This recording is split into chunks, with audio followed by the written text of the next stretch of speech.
Ռուսաստանը այստեղ երբեք չի կորցրել իր շահերը, այսինքն ինքը ունեցել է այստեղ շահեր, ուրիշ բան, որ կարող է ինքը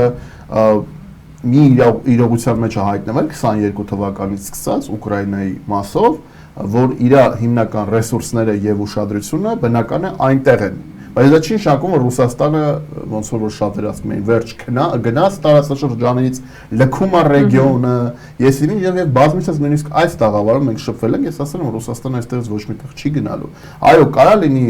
пассив կամ ակտիվ փուլեր, ելնելով ինչ որ իրողություններից, ինչ որ հնարավորություններից եւ այլն, բայց դա չի նշանակում, որ Ռուսաստանը այստեղից կգնա, որովհետեւ այստեղ Ռուսաստանի ստրատեգիական, կարևոր, կենսական նշանակություն ունեցող շահերն են եւ այս ռեգիոնում ինքը պաշտպանելու է այդ շահերը։ Հիմա Լավրովը եկել է սա հայկական կողմի հրավերով այց է, որը պլանավորված էր նախորոք եւ երբ հիշում եք Միրզոյանը եղավ այս տարվա սկզբին Մոսկվայում հրավիրեց, սա պատասխան այց է։ Դիվանագիտական լեզվով սա նորմալ պրոտոկոլային, պաշտոնական պատասխան այց է, հա։ Եվ նույն կերպ Մատվիենկոն է գալու հունիսին պլանավորվում է գա եւ այլն, այսինքն ստեղ փնտրել բաբաջանյանական տրամաբանությամբ ինչ որ բաներ, որ եկել են գուբերնիա սարքեն, ոնց որ ինքն է հայտարարում, մենք այլևս գուբերնիա չենք եղել։ Արման Բաբաջանյանը չի հասկանում, որ Լավրովի այցով չի կամ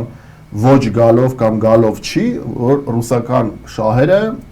գծվում են եւ ռուսական շահերը առաջ են տարվում։ Կարող է ոչ մի չինովնիկ Հայաստան չգա այլևս երբեք, դրանից որևէ բան ռուսական կենսական շահերից չի փոխվելու։ Եվ Ռուսաստանը եւ մեծ երկրները, նույն արևմուտքը մնացածը, ամեն մեկը իր մասով ունի տարբեր ռեգիոններում շահեր, կոնկրետ մեր ռեգիոնում իրենք կառուցում են իրենց արտաքին քաղաքականությունը, ելնելով հենց հիմնական այն կենսական շահերից եւ անհրաժեշտություններից, որոնք որ ունեն։ Ով կլինի Հայաստանի ղեկավար, ով չի լինի Հայաստանի ղեկավար, ով կլինի ընդդիմություն, ով չի լինի ընդդիմություն, դրանից որևէ բան այդ շահերի մեջ կարող է տակտիկական ինչ որ բաներ փոխվել, ռազմավարական եւ կենսական նշանակության շահերը չեն փոխվելու։ Հիմա այս առումով մենք պետք է հետեւյալը փաստենք ու ասենք, որ ռուսական շահերը այստեղ ավելի շատ են, քան օրինակ նույն ամերիկյան շահերը։ Այո, միանշանակ ավելի շատ են, բայց Ռուսաստանը տարբերությունը որն է, այս տարածաշրջանում ունի կենսական շահեր, իսկ Ամերիկայի Միացյալ Նահանգները այս տարածաշրջանում առհասարակ չունի կենսական շահեր, եւ դրա մասին Թրամփը բարձրաձայնել է եւ առաջնահերթությունների մեջ այս տարածաշրջանը չի մտնում։ Եվ նույնիսկ արևմտամետ գործիչներ վերջերս հայտարարել են, որ արևմտյան դրամաշնորհները շատ ուժեղ Թրամփը պակասացրել է, որ նույնիսկ խնդիրներ են առաջացել տուն պահելու հետ կապված,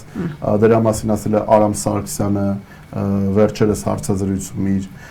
եւ դրա մասին մենք պարզ տեսնում ենք, փակվում են արևմտյան հիմնադրամներ, այնպիսի հիմնադրամներ, ինչպիսին է NDI-ը, USAID-ի ծրագրերն են շատ ուժեղ կրճատվել, փակվել է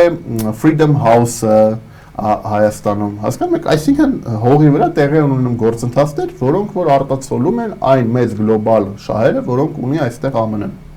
Վերջ, ԱՄՆ-ն չունի այստեղ կենսական շահեր։ Նույնն էլ չունի Եվրոպական միությունը այստեղ կենսական շահեր, բայց կենսական շահեր այստեղ ունեն Ռուսաստանը եւ Թուրքիան։